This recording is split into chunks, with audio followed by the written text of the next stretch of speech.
السلام علیکم دوستوں، میں ہوں وکیل الرحمان اور میرے ساتھ ہے سینئر صحافی عادل جواد۔ ناظرین، کے الیکٹرک نے اپنے 2 گیس پاور پلانٹ بند کر دیے۔ ان 2 گیس پلانٹ بند ہونے کے بعد کراچی کے صارفین کو کیا بجلی کی فراہمی متاثر ہوگی یا نہیں ہوگی، اور یہ پاور پلانٹ کیوں بند کیے گئے، اس پر بات کریں گے۔ عادل صاحب، سب سے پہلے یہ بتائیں کہ کراچی کی پہلے ہی جو ہے وہ لوڈ شیڈنگ کئی علاقوں میں ہو رہی ہے، اور اب جو ہے وہ کہ الیکٹرک نے 2 اپنے گیس پاور پلانٹ بند کر دیے۔ اس کے کیا اثرات آئیں گے آنے والے دنوں میں؟ دیکھیں، اثرات تو اس کے یہ ہوں گے کہ جو اگر ایک جملے میں بات کی جائے، اس کا اثر یہ ہوگا کہ الیکٹرک کا انحصار جو ہے نیشنل گرڈ پر اور بڑھ جائے گا۔ اچھا، جو ہم این ٹی ڈی سی سے، یعنی جو ہمارے جو ڈیمز اور دیگر جو ہائیڈرو پاور کے پروجیکٹس ہیں یا نیوکلیئر انرجی ہم پیدا کرتے ہیں جو نیشنل گرڈ میں، الیکٹرک کا انحصار اس پہ زیادہ بڑھ جائے گا۔ اپنی پیداوار اپنی کم ہوگی۔ پیداوار دیکھیں، جب کہ الیکٹرک کی پیداوار تو دن بدن کم ہی ہوتی جا رہی ہے۔ اگر جس حساب سے کراچی کی ڈیمانڈ بڑھ رہی ہے، اس حساب سے الیکٹرک جو ایک نجی ادارہ ہے، جب 2009 میں اگر اس کی تھوڑی سی ہسٹری میں آپ کو بتاؤں، لیکن اس کا پس منظر ایسے سمجھ آئے گا کہ 2005 میں حکومت پاکستان نے الیکٹرک کی نجکاری کر دی۔ اسے پہلی پاکستان کی کمپنی تھی، بجلی کمپنی، جسے نجکاری کر دی گئی اور تقریباً مفت میں نجکاری کی گئی۔ یعنی اس وقت ٹوٹل 17 بلین روپیز پاکستانی میں الیکٹرک کے 73% شیئرز بیچے گئے انتظامی کنٹرول کے ساتھ۔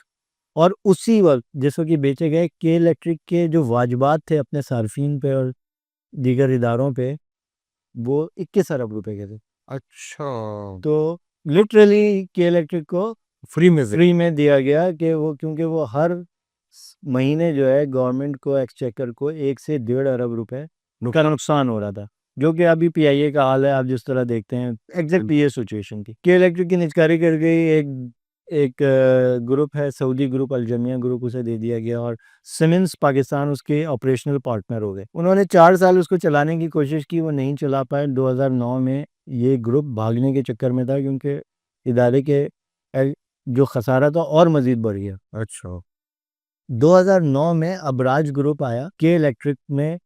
اس نے کے ایس پاور کے نام سے وہ ایک کمپنی لے کے آیا، ابراج گروپ، جو عارف نقوی صاحب کا گروپ تھا، دبئی بیس۔ اس نے جو ہے 50% شیئرز، جو کہ الجمیہ گروپ یا کوئٹی گروپ کے پاس تھے، اور جو تھے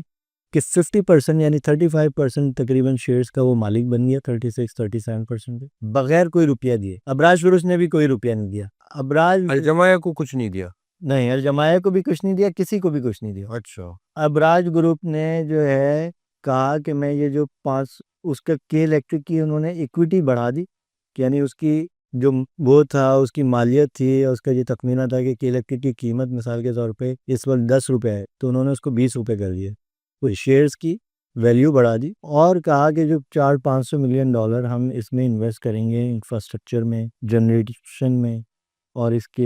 اس کی مینجمنٹ کو امپروو کرنے میں۔ اچھا، اب کیا ہوا؟ اب کہ اس وقت الیکٹرک کا اور جو ہے ایک معاہدہ ہوا گورنمنٹ آف پاکستان کا، ایک امینڈڈ ایگریمنٹ ہوا، جس میں گورنمنٹ آف پاکستان سے انہوں نے یہ شورٹی لی کہ وہ حکومت الیکٹرک کو 600 سے 650 میگا واٹ بجلی فراہم کرے گا، باقی یہ اپنے جنریٹنگ یونٹ سے پیدا کریں گے۔ اس وقت کراچی کی ڈیمانڈ تھی 2009 میں 2300 میگا واٹ، 500-600 میگا واٹ آپ کو نیشنل گرڈ سے ملتے تھے، باقی 1700-1800 میگا واٹ الیکٹرک اپنے ذرائع سے پیدا کرتی تھی۔ صحیح۔ اس کے اپنے بجلی گھر تھے، جیسے بن قاسم تھا، کرنگی تھا، یہ جو 2 سائٹ اور کرنگی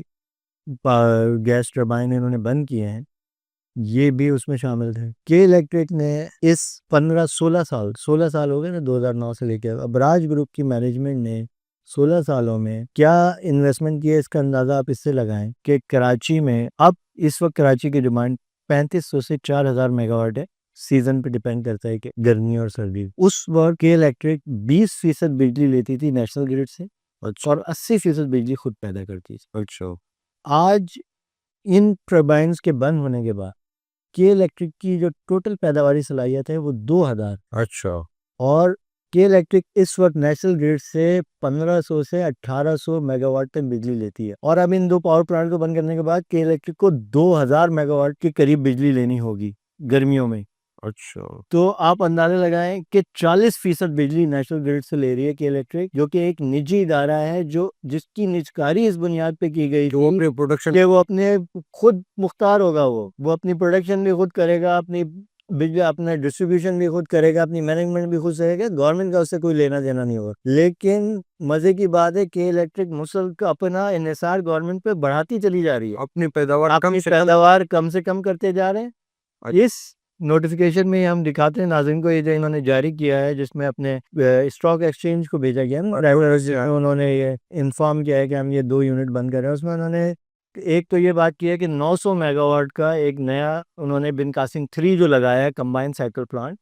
وہ آپریشنل ہو گیا ہے، اس وجہ سے ہمیں مسئلہ نہیں ہوگا۔ اور دوسرا کہ ہم نے نیشنل گریڈ سے جو انپٹ ہے اس کو امپروو کر لیا ہے، یعنی ہم نے اور ٹرانسمیشن لائن ڈال لی ہیں تاکہ ہم نیشنل گریڈ دیکھیں۔ ماضی میں بھی یہ ہوتا رہا ہے کہ جب نیشنل گریڈ میں بجلی کم ہوتی ہے، وہ پورے پاکستان میں لوڈ شیڈنگ ہو رہی ہوتی ہے، تو وہ کراچی ان کی پریورٹی نہیں ہوتا اس وقت، کیونکہ ظاہر ہے وہ ایک نجی کمپنی چلا رہی ہے۔ بالکل باقی پبلک سیکٹر کی کمپنیاں پورے پاکستان میں حکومت پاکستان کے تحت ادارے جو ہے بجلی فراہم کرتے ہیں، وابڈا ہو یا کوئی بھی ہیسکو، لیسکو، فیسکو، یہ ساری جو بجلی کمپنیاں سب حکومت پاکستان کے انتظام میں کام، تو ان کی پریورٹی پہلے اپنے زیر انتظام چلنے والے اداروں کو ہوگی۔ کے الیکٹرک تو 20 سال ہو گئے آج آپ کی نجکاری کو، 15-16 سال سے آپ جو ہے ابراج گروپ کی مینجمنٹ ہے، اور 8 سال سے تو ایک ہی سی او ہیں، یہ مونس الوی، جو کہ ابھی سیکس افینڈر بھی ہو گئے ہیں، جن کو باقاعدہ سزا یافتہ جو ہے نا مجرم ہے وہ ہیراسمنٹ کے کیس میں۔ تو 8 سال سے آپ ہیں، آپ نے کے الیکٹرک حکومت پہ انحصار کم کرنے کی بجائے بڑھا دیا، اب بڑھا رہے ہیں آپ جو ہے اپنی پیداوار کم سے پہلے آپ جو ہے سستے فیول کے لیے حکومت کو بلیک میل کرتی رہی ہے۔ یہ ابراج کی حکومت جب گیس کی سپلائی ان کی متاثر ہوتی تھی تو یہ بجلی کی پیداوار کم کر دیتے تھے، پھر وہ کراچی میں لوڈ شیڈنگ بڑھ جاتی تھی، پھر وہ لوگ احتجاج کرتے تھے تو یہ حکومت کو مجبور کرتے تھے کہ ان کو سبسیڈائز ریٹ پہ جو ہے نا بجلی دی جائے۔ ہر سال انہیں 100 بلین روپیز کی سبسڈیز دی جاتی ہیں، ابھی بھی یہ سبسڈیز وصول کرتے ہیں اربوں روپے کی، اور گیس بھی سستے نا، گیس بھی سستی، فرنس آئل بھی سستے داموں میں انہیں چاہیے، اور انہیں سستی بجلی بھی چاہیے، کیونکہ نیشنل گریڈ سے بجلی ملتی ہے تو ظاہر ہے اس کا پول ہوتا ہے کہ وہ سب سے سستی ہائیڈرو پاور ہے، وہ جو ڈیمز ہمارے بجلی پیدا کرتے ہیں ان سے وہ بجلی لیتے ہیں۔ تو آپ اندازہ لگائیں کہ ایک بلینز آف روپیز کا ہر سال یہ منافع کماتے ہیں، اپنے شیئر ہولڈرز کو 1 روپیہ نہیں دیا آج تک انہوں نے، بالکل 1 روپیہ نہیں دیا شیئر ہولڈرز کو، 100 ارب روپے انہوں نے منافع کمایا ایک سال میں، جو ان کی بیلنس شیٹ بتاتی ہے، اور پھر یہ کہتے ہیں کہ ہم اسی میں لگا رہے ہیں۔ 2 سال سے تو انہوں نے اپنے فائنینشیل رزلٹ نہیں دیے، یہ معلوم نہیں ہے کہ کتنا کما رہے ہیں اور کتنا جو ہے۔ 2016 میں انہوں نے شنگھائی الیکٹرک کے ساتھ ایک ڈیل کی، جس کے بعد جو ہے شنگھائی الیکٹرک نے ان سے کہا کہ بھائی انہوں نے جو پروجیکشن کی، جو ان کا ملٹی ایئر ٹیرف کا جو معاہدہ تھا جو نیپرا سے ہونا تھا 2016 میں، جو کہ 7 سال پورے ہو گئے تھے، وہ اس پہ جو انہوں نے پروجیکشن کی، وہ پروجیکشن جب ان کی چلی نہیں، پی این ایل این کی گورنمنٹ نے ان کو بڑا ٹف ٹائم دیا، اور انہیں بڑا جو ہے، کیونکہ ان کے دور میں ریگولیشن بڑی اسٹرانگ تھی، پی ایم ایل این کی دور میں انہوں نے ریگولیٹری باڈی جو نیبرا تھی اس نے کافی بہتر پی ایم ایل این کی پچھلی حکومت پی ٹی آئی سے پہلے پی ٹی آئی سے پہلے، پھر پی ٹی آئی کی گورنمنٹ آئی تو ان کو پھر جو ہے جو تابش گور جو عمران خان کے انرجی ایڈوائزر تھے، وہ بھی حالانکہ کے الیکٹرک کے پہلے ایم ڈی رہ چکے تھے، وہ اسی ابراج گروپ کے تھے، لیکن انہوں نے بھی بڑا ٹف ٹائم دیا ان کو، اور ان کو کہا کہ آپ غلط کر رہے ہیں، جس پہ انہوں نے ان کے خلاف کمپین چلائی۔ لیکن اس کے بعد پھر یہ آگے گورنمنٹ، اور اس میں تو ابھی جو انہوں نے نیپرا سے دوبارہ ایک ملٹی ایئر ٹیرف جو 7 سال پورے ہو گئے وہ کیا ہے، وہ تو انتہائی اس کے خلاف تو جماعت اسلامی اور دیگر ادارے گئے ہوئے کہ وہ تو ایسا لگتا ہے کہ نیپرا نے کراچی کے لوگوں کا سودا کر دیا ہے۔ بالکل اس کے اندر اس کے پوائنٹس پہ ہم کبھی علیحدہ سے بات کریں گے، اس میں جو عام پوائنٹس ہیں اس پہ پہلے وہ بھی ہوتے رہے، پروگرام بھی ڈیجیٹل کے ہوتے رہے۔ تو کے الیکٹرک کی انتظامیہ دیکھیں، کراچی میں بجلی کی لوڈ شیڈنگ بڑھے گی اور بڑھے گی۔ جی فیصلہ اس لیے بھی کیا گیا کہ آگے اگلے جو مہینے اس میں سردی شروع ہو جائے گی تو ضرورت کم ہو جائے گی، جتنی بھی شروع ہوئی کہ الیکٹرک بجلی کی لوڈ شیڈنگ کا سلسلہ غریب اور متوسط علاقوں میں، جہاں پہ یہ کہتے ہیں کہ بجلی چوری ہو رہی ہے بقول ان کے، تو وہ چوری کب تک آپ لوگوں پہ، مطلب جو وہاں کے لوگ ہیں جو بل دیتے ہیں، کب تک آپ یہ پالیسی رکھیں گے کہ آپ 16 سال سے ایک پالیسی لے کے چل رہے ہیں، آپ کب تک اپنا سسٹم کو اس حد تک امپروو نہیں کریں گے کہ جو چوری کر رہا ہے اس کو پکڑے نا، عام لوگوں کو کیوں سزا دے رہے ہیں؟ اس نام پہ کوئی پوچھنے والا ہی نہیں ہے۔ غریبوں کے گھروں اچھا جو شہر کے جو پوش علاقے ہیں خوشحال لوگوں کے علاقے ہیں وہاں پہ بجلی پوری دے دیتے ہیں، کیونکہ وہاں پہ جو ہے نا اگر وہ کریں گے تو وہاں پہ شور شرابہ ہوگا، وہ لوگ وہ پالیسی میکرز ہیں وہ کہیں نہ کہیں انفلوئنس کرتے ہیں، وہ لوگ ان لوگوں کا میڈیا تک بھی ہوا ہے۔ جو غریب علاقوں میں رہنے والا ہے نہ میڈیا ان کا پوچھتا ہے، نہ ان کی کوئی سے ہے ویسے ہی ہمارے معاشرے میں، نہ کوئی پالیسی میکنگ میں ان کا کوئی کردار ہے، تو بس ان پہ کرتے رہو ظلم جتنا مرضی کرو۔ یہ سردیوں میں بھی جب سے یہ ابراج مینجمنٹ آئی ہے 12 مہینے کراچی میں لوڈ شیڈنگ ہوتی ہے، اچھا اور بس اس کا دورانیہ کوئی 2-3 گھنٹے کا فرق آ جاتا ہے۔ اچھا، تو مطلب یہ ہے کہ کوئی اچھی خبر نہیں ہے، اور سردیوں میں بھی سردیوں میں بھی لوڈ شیڈنگ ہوگی، اور وہاں سے نیشنل گریڈ سے اگر بجلی کم ہوگی تو یہ فوراً ڈال دیں گے مطلب ایک نجی حکومت، نجی ادارہ، نجی انتظامیہ فوراً پولیٹیکل گیم کھیلنا لگ جاتا ہے کہ کراچی کے شہریوں کے ساتھ ظلم ہو رہا ہے، کہ الیکٹرک کے ساتھ نہیں ہو رہا، ذرا سے نیشنل گریڈ نے اگر بجلی کم کی تو انہوں نے لوڈ شیڈنگ اور بڑھا دینی ہے اور کہنا ہے ہمیں تو بجلی مل نہیں رہی۔ اپنی جنریشن آپ بڑھا نہیں رہے، 16 سال سے آپ مینجمنٹ لے کے بیٹھے ہو، اتنے عرصے میں جتنی سائنس سرکار کو جتنا ٹائم ہوا ہے اتنا ہی جو ہے نا کہ الیکٹرک کی ابراج مینجمنٹ کے پاس ہے۔ سائنس سرکار اور ابراج مینجمنٹ کے تقریباً 1 آدھ سال کا فرق ہے، اور بیچ میں سائنس سرکار کے تو پھر بھی چلو الیکشن کے دنوں میں 3-4 مہینے 6 مہینے، اس بار تو 6-8 مہینے ڈیلے ہوئے الیکشن، یعنی وہ 8 مہینے انٹرم گورنمنٹ رہی، ان کا تو کوئی بیچ میں وقفہ نہیں ہے۔ جو بھی حکومتیں آ رہی ہیں لیکن ان کی سہولت کاری جی کر رہے ہیں۔ مطلب سہولت کاری کر رہے ہیں، ان کے جو پولیٹیشنز ہیں، ہر